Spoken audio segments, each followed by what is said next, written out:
రేపే 29వ తారీఖు భీష్మ ఏకాదశి గురువారము. ఎంతో పవిత్రమైనటువంటి రోజు.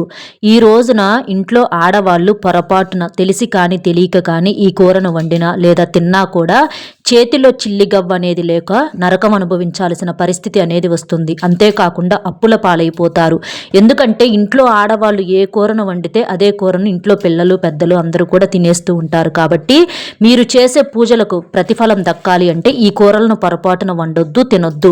అలాగే వండాల్సినటువంటి కూరలు అనేవి కూడా మనం చెప్పుకున్నామండి. ఏ కూరను తింటే మంచిది అనేది కూడా.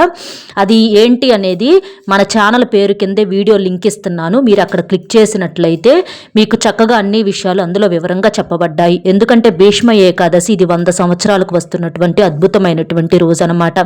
అసలు భీష్మ ఏకాదశి అంటే ఉత్తరాయణ పుణ్యకాలంలో భీష్ముడు తనువు చాలించినటువంటి రోజు.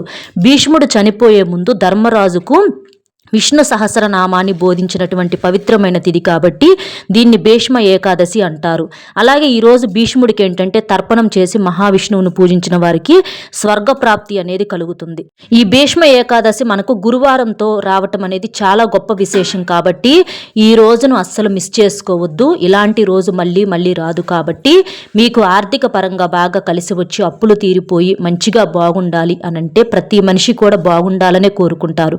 కాబట్టి అలాంటి వాటి కోసము ఈ వీడియో అనేది మీకు చాలా బాగా ఉపయోగపడుతుంది. మీరు అసలు పూజా విధానం ఎలా చేయాలి, ఏ కూరను వండాలి, ఏ కూరను వండకూడదు, ఇవన్నీ కూడా మన ఛానల్ పేరు కిందే వీడియో లింక్ ఇస్తున్నాను. చక్కగా అక్కడ క్లిక్ చేస్తే మీరు డైరెక్ట్గా వీడియోలోకి వెళ్ళొచ్చు.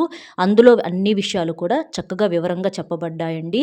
నిజంగా విష్ణుమూర్తి లక్ష్మీదేవి యొక్క అనుగ్రహం ఉండబట్టి ఈ వీడియో మీకు కంటపడింది. కాబట్టి మీరు వీడియోని ఎక్కడా కూడా మిస్ చేసుకోకుండా చివరి వరకు విని వీడియోకి ఒక లైక్ ఇచ్చి సపోర్ట్ చేయండి. అలాగే ఈ రోజున మీరు చేయాల్సినటువంటి నియమాలు అంటే మనం పాటించాల్సిన పరిహారాలు, చేయకూడని కొన్ని పనులు, చాలా ఆసక్తికరమైన విషయాలు ఈ వీడియోలో ఉంటాయండి. కాబట్టి వీడియోను అస్సలు మిస్ చేసుకోకుండా చక్కగా వినండి.